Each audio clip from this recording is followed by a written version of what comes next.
Right గా breaking news చూస్తున్నాం. అమరావతిలో విఐటి గర్ల్స్ హాస్టల్ విద్యార్థినులు ఆందోళన చేపట్టారు. ఫుడ్ బాగాలేదని గొడవకు దిగారు. విద్యార్థినులు ఎంత మొత్తుకున్నా ఏం పట్టించుకోనట్లు ప్రవర్తిస్తుంది వర్సిటీ యాజమాన్యం. విద్యార్థినులకు మద్దతుగా వస్తున్న వారిని వెనక్కు పంపుతుంది విఐటి యాజమాన్యం. విద్యార్థినుల ఆకలి సమస్యకు పరిష్కారం ఎలా లభిస్తుందో వేచి చూడాలి.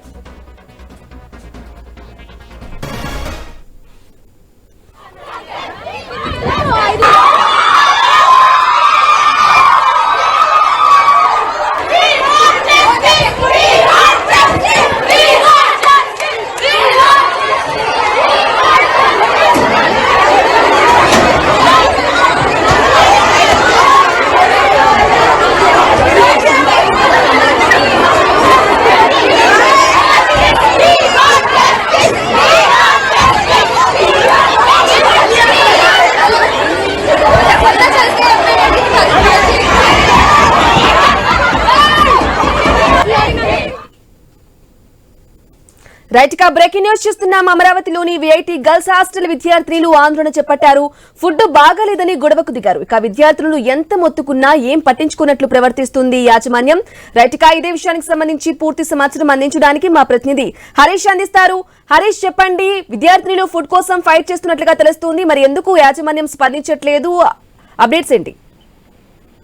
బ్రహ్మణి, అమరావతిలో ఉన్నటువంటి విద్యాలయానికి సంబంధించినందుకు గర్ల్స్ హాస్టల్లో విద్యార్థినులు ఎవరైతే ఉన్నారో వాళ్ళందరూ కూడా తమకు అందుతున్నటువంటి ఫుడ్ కు సంబంధించినటువంటి అంశం పైన గత కొద్ది రోజులుగా కూడా యాజమాన్యానికి ఫిర్యాదు చేస్తూ వచ్చారు. అయినప్పటికీ కూడా వాళ్ళు స్పందించినటువంటి సో ఇప్పుడు ఈ రోజు ఇండిపెండెన్స్ డే కావడం, అదేవిధంగా సెలవు కూడా కావడంతో విద్యార్థులందరూ కూడా ఫుడ్ ని పూర్తిగా ఎంజాయ్ చేద్దామనేటువంటి ఉద్దేశంతో ఫుడ్ తీసుకునేందుకు ప్రయత్నించారు. అయితే నాసి రకం భోజనం పెడుతున్నారు. ఎందుకంటే నెలకి దాదాపుగా అంటే వాళ్ళ సెమిస్టర్ కోర్సుకు సంబంధించినంత వరకు కూడా డబల్ సెమిస్టర్స్ వరకు కూడా దాదాపు నాన్ వెజ్ కి 75,000, అదేవిధంగా వెజ్ కి 60,000 దాకా వసూలు చేస్తున్నారు. ఇంత డబ్బు వసూలు చేస్తూ కూడా నాణ్యమైనటువంటి ఫుడ్ ని అందించడం లేదు, క్వాలిటీ లేదు అనేటువంటి ఒక ఆవేదన అక్కడ ఉన్నటువంటి విద్యార్థినులు తమ అభ్యంతరం వ్యక్తం చేస్తారు. ఈ విషయాన్ని యాజమాన్యం దృష్టికి తీసుకెళ్లినప్పటికీ కూడా వాళ్ళు స్పందించినటువంటి